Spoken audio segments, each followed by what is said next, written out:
Okay. Okay. Bismillahirrahmanirrahim. Thank you, Prof. Prof. Sharul, for a very informative talk. I'm so happy to see a lot of questions coming.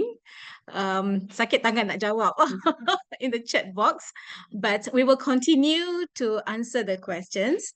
Please continue putting in the questions in the chat box as well. Okay, now let's continue on.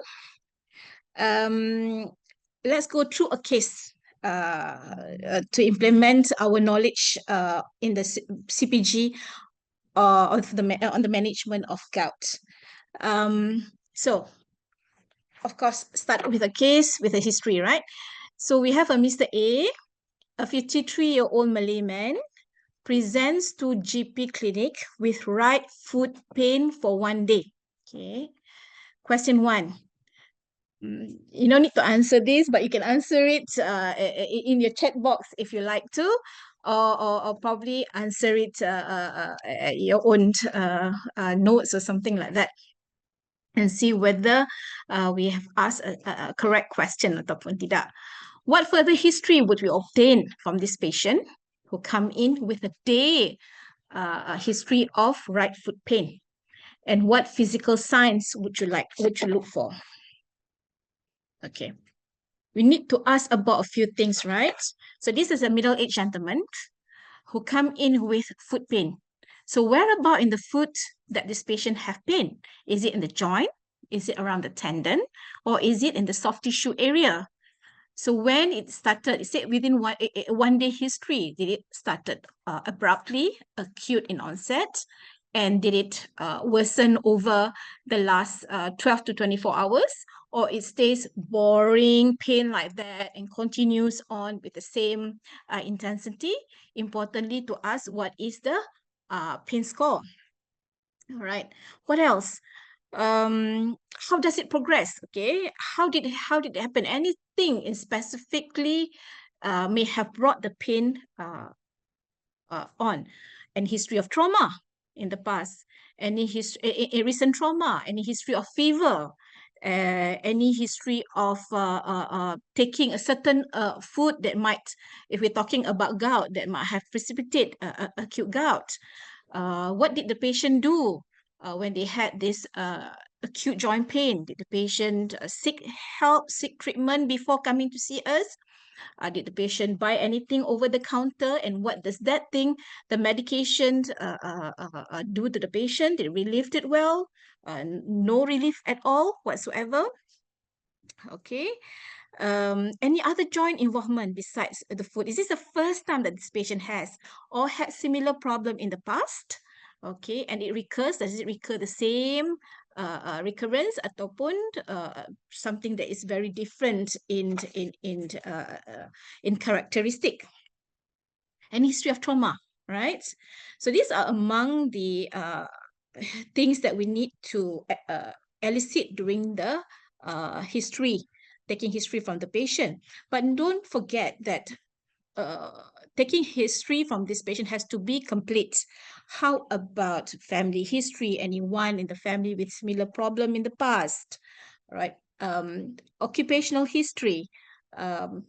Sometimes, a few times when I asked the patient, what brought this? Why before this you don't have this joint pain? Suddenly you came in with joint pain. Kata doktor, a few days ago I had to go outstation, masuk hutan, maybe lumberjack ke, I tak cukup air, kurang minum air. So suddenly I developed joint pain. So patient maybe has had a history of hyperuricemia in the past and precipitated by dehydration. All right. Or alcohol history. Occupation, alcohol history, any comorbidities, for example, diabetes, hypertension, any history of allergies, etc., etc. So those are the things that we need to ask from patient in the history taking. So how about doing, what do we look for in the physical examination? So we need to look at the sites of joint pain. Is there any clinical feature that's suggestive of inflammation? First and foremost, it's just inflammation. Is it inflammation versus arthralgia? All right, arthralgia, you wouldn't get signs of inflammation. Sign of inflammation such as redness, swelling, you can't even touch. It's very tender, very warm, can't move the joint. It causes limitation of movements, all right? And then whether there's any history of tophi, any findings that might suggestive of tophi in the surrounding area, any evidence suggestive of cellulitis, tendinitis, enthesitis, something like that, okay? And then any points that might suggest a focus of infection, for example, pustules, any cellulitis, okay, any erythema, sorry, any ecchymosis, any bruises that might suggest trauma. How's the patient's temperature? How's the patient's vital signs? The patient's punya body habitus, things like that. So, so what are your differential diagnoses for this case?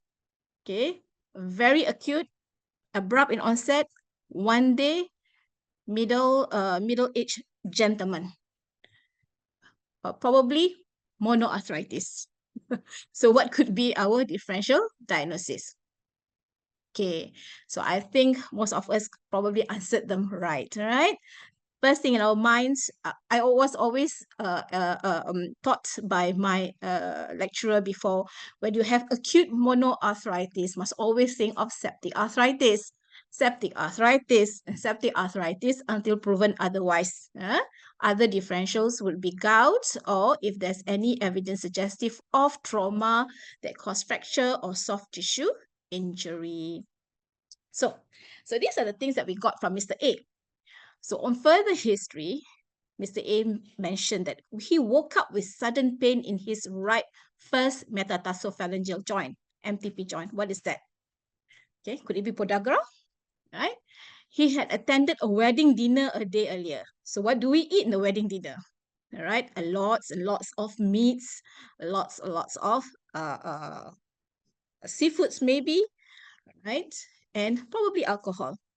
It was extremely painful with score of 8/10, and he was limping when he came to the clinic. There was no history of trauma, fever, or similar episodes previously. So when we examine this patient is in pain, unable to weight bear, he is afebrile, his right first MTP joint is swollen, erythematous, warm, and severely tender signs of inflammation. There is no wound to suggest trauma, and there is no tophus in the surrounding joint or area. Okay, so what is our provisional diagnosis now? Okay, let's go through this, all right? So whether it's gout, could it be gout, septic arthritis, or trauma or soft tissue injury? So look at the features this patient has. Is it sudden in onset? Yes, sudden onset can occur in all three. First MTP involvement, podagra, very typical of gout, but you can have a fracture there as well. Monoarthritis can also be a feature of all across the diagnosis. Fever, yes, gout can have fever because it's highly inflamed area, as well as septic arthritis. Fracture, soft tissue trauma usually do not present with fever. Food trigger, yes, gout usually has high purine food trigger. How about trauma or procedure can occur in septic arthritis, fracture, soft tissue trauma. So in this patient of us, what is the most likely diagnosis? Okay, I think everyone agree that this patient has gout. All right. Now, how do we investigate this patient? All right. Of course, gout is a clinical diagnosis with typical presentation, typical findings, especially if the patient has podagra. But we do need to do some blood investigation. One is to support a diagnosis. We need to see what is the serum uric acid level. Other relevant blood investigations mainly to look at comorbidities, whether the parameters, whether blood parameters are okay before we want to initiate a treatment, or whether there's already complications of gout, for example, chronic kidney disease, etc. Right? So things like full blood count, renal profile, liver function tests should be done when we take bloods with serum in the first initial investigation for patient whom we suspect to have gout. Okay, now, of course, the blood would take maybe 1 or 2 days, or take in the morning, petang baru dapat result. So what would you do next? The patient come to us with severe pain, all right? So we need to initiate gout flare treatment, right? So gout flare treatment can be pharmacological or non-pharmacological, and evidence has shown that ice packs is useful. Ice packs may be used during gout flare, all right? Covered with towels, tuam at the area where it's most painful for a few minutes. Don't put the ice pack there without coverage, or put it for a long period of time, because it might end up with frostbite. But it seemed to be helpful in patient with acute gout flare. So the gout flare, because it's so painful, the pain score was about 8/10. Gout flare should be treated promptly and adequately. The following monotherapy can be used, like I've mentioned by Prof. Shahrul just now. Colchicine. How do we take colchicine? All right, you can take 1 milligram straight, 2 tablets straight. As there's the practice of pills in pockets, whereby those patients with gout should have a few colchicine, if no contraindication, in their pocket. The minute they feel the pain is coming, pop in the colchicine to reduce the intensity and to relieve the pain faster. All right. So non-steroidal anti-inflammatory drugs, COX-2 inhibitors also can be used. If there's no contraindications, inflammatory doses, you can refer to the table that we have in the CPG, and of course, corticosteroids, either if it's just one joint, we can give it intra-articularly, or we can give in the form of prednisolone oral. The dose is 30 milligrams per day, and it's for a limited time only, about 5 days. As we know, gout is actually the pain, the severity of the pain, the flare. Once we give a correct treatment of anti-inflammatory, the pain and the severity of the swelling can reduce very fast. All right. So no need to give for a long time. 5 days won't do anything to our HbA axis. Can also give, if the patient cannot tolerate orally, we can also give them intravenously hydrocortisone at the equivalent dose to prednisolone. If one one type of monotherapy doesn't work, then maybe we can combine. Usually we combine colchicine and corticosteroids. May be used in gout flare if response to monotherapy is insufficient. These usually occur in someone who may present to us with polyarticular gout. Okay. To improve outcomes in the management of gout, secara overallnya, health education and behavioral intervention should be offered. The patient needs to know why he got gout, right? And they also need to know gout is not only about pain, right? Those patients with gout, and if the uric acid is not controlled, the patient may with recurrent joint pain and joint activity, the patient can develop, the joint can develop into chronic deformities, all right? As well as elevated, a patient with gout with persistently elevated uric acid also been shown to be associated with chronic kidney disease as well as cardiovascular risk, right? So they need to know why they get gout, why they need to do a certain behavioral intervention, why they need to restrict a certain food, all right? Why they need to drink a lot of water, etc. Because for us, the physician, if the patient understand the disease, they are compliant to the medications and they know what to do. Because the problem with the management of patients with gout is compliance. All right. The following lifestyle modifications should also be encouraged. This also has been covered just now. Must reduce weight in those who are obese, overweight to a healthy weight. Must limit the intake of purine-rich food, especially of animal origin, except for PUFA, omega-3 PUFA.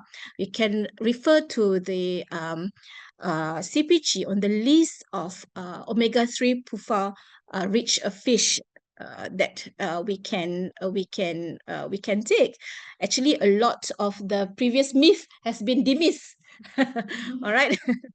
So you need to limit intake of all types of alcohol, yeah, and then as well as limit intake of high fructose corn syrup. This is really, really important. A lot of imported like chocolates, ice cream, corn, apa nama, sweeteners for carbonated drinks, sweeteners for cordials, have high fructose corn syrup.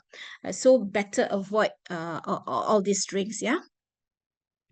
And a follow-up plan should be given to the patient. We need to review the uric acid level and other blood investigation that we have sent, and to assess whether it is indicated to start this patient for uric lowering therapy at this point. All right. So this is the result of the investigations that come back to us. Generally not too bad, eh? All right. And then you see the uric acid pun dalam 300 micromole per liter. We know just now that the definition of high hyperuricemia is when the uric acid was 408 micromoles per liter or something like that. So it is low. It is actually normal. So is it really gout?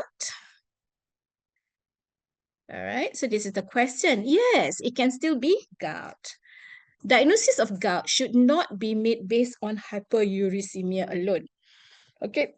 The cutoff serum uric acid level to diagnose hyperuricemia based on uric saturation threshold is a serum uric concentration of more than 6.8 milligrams per deciliter or 408 micromoles per liter at physiological pH and body temperature.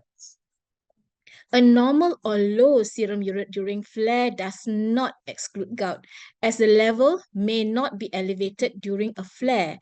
If clinical suspicion of gout is high, all right, clinically, we suspect gout, serum uric acid may be repeated 2 weeks or more after complete resolution of flare. Then you see the elevation, and that would probably be our baseline level of uric acid. So would you like to consider doing X-ray for this patient? This patient first presentation, acute inflammation, never had it before.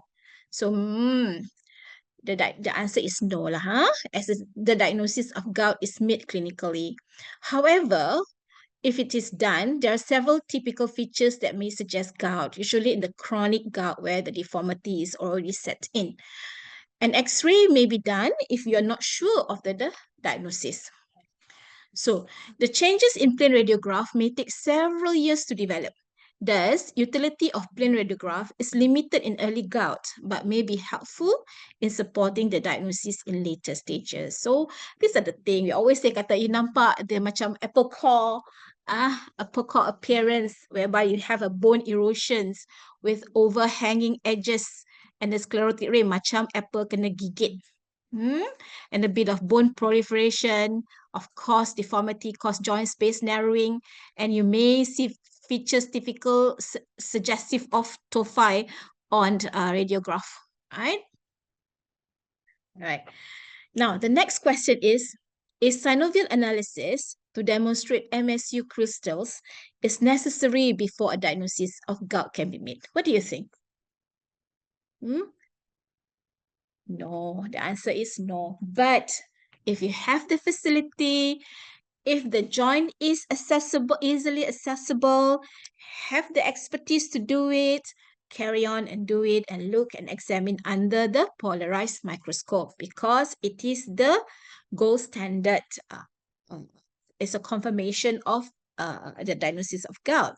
But if it is not possible, the diagnosis may be made based on typical clinical manifestation like we mentioned earlier.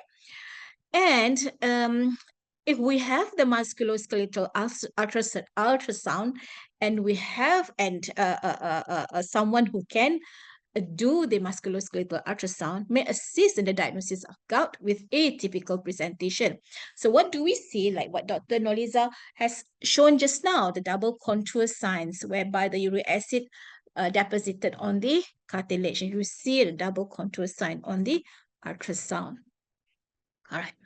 Now, at this juncture, would you start urate lowering therapy for this patient? Now we are talking about the indication. So how many of us will start?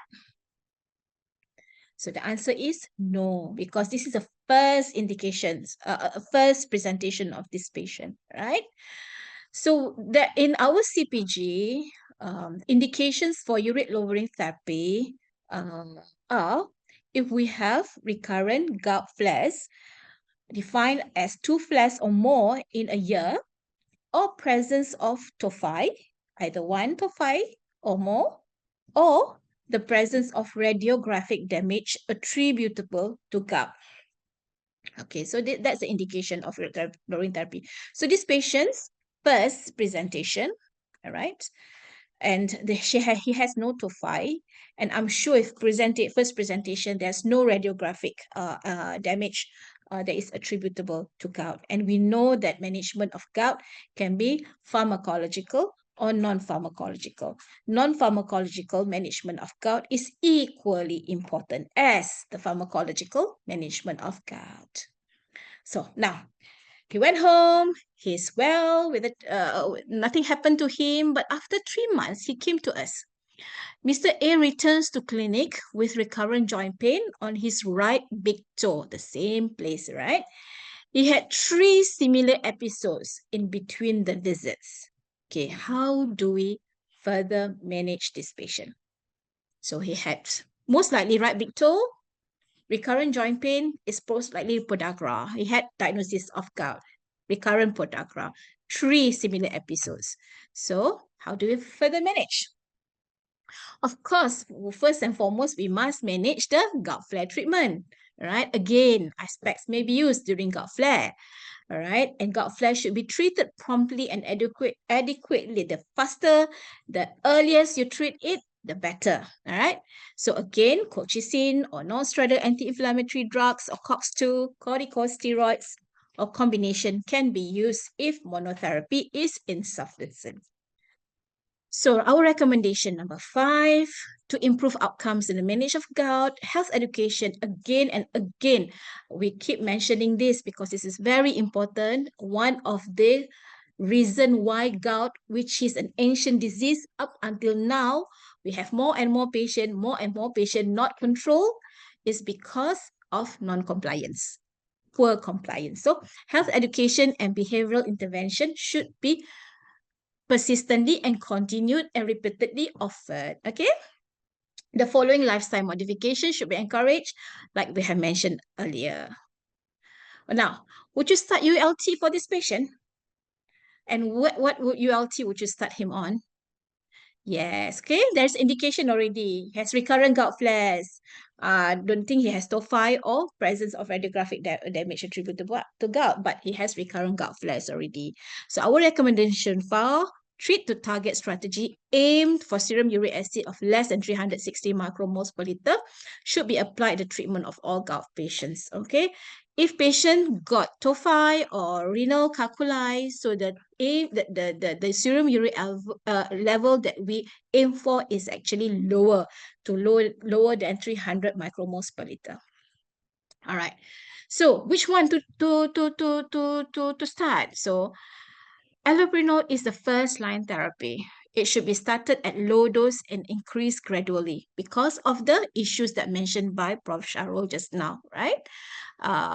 Adverse reactions, scar, in particularly those with renal impairment. So we must start them low and we titrate them slowly, gradually. When allopurinol is contraindicated or not tolerated, febuxostat or uricose agents may be considered. All right. So this is how we start our allopurinol. We can start 100 milligrams per day, or in fact, if the renal creatinine, EGFR is lower, we can start with 50 milligrams per day or 50 milligrams every other day. Just have a look at what the dose of allopurinol that is available in your clinic. If you have 100 milligrams, you can actually pecahkan jadi 2. It's helpful to have 100 milligrams per tablet of allopurinol in the clinic, right? So one of the questions that was asked, can we start, how far, how high can we go with allopurinol with the renal impairment? The tagline is start low, go slow. Start low, go slow. All right. But you can go up to 900 milligrams a day. It's all depends on whether we have reached uric acid level or not. Target uric acid level or not. Okay. Okay, healthcare professionals should be aware the potential adverse events of allopurinol, especially scar and its risk factors just now. Starting dose must start really low, especially in presence of renal impairment. Start lower. Presence of a genetic allele, if you have the facility, can do it, why not? But it is proven not to be cost effective, okay? Routine screening of HLA, not recommended locally. Febuxostat can be used in patients with renal impairment are down to 15 mils per minute. However, uricose uric agents are contraindicated in patients with urolithiasis, not recommended in severe renal impairment because it will increase the uric acid comes out from the through kidney into the bladder and all that, precipitate the production of stones, right? Our recommendation 9 for the prophylaxis treatment for flare prevention on starting uric lowering therapy. Prophylaxis for gout flares should be used for at least 3 to 6 months when initiating uric lowering therapy. So what happens is that there's a sudden dispersion of uric acid into the system, you get flare. So studies have shown that prophylaxis of 3 to 6 months on starting the uric lowering therapy is recommended. Okay. For follow-up and monitoring, treat to target strategy, the following tests are to be done 4 weekly while titrating the uric lowering therapy dose until the serum urate target is achieved. Thereafter, they can be performed 6 monthly. So depends on the situation of the clinic. You have someone who can monitor, like our clinic in the rheumatology clinic.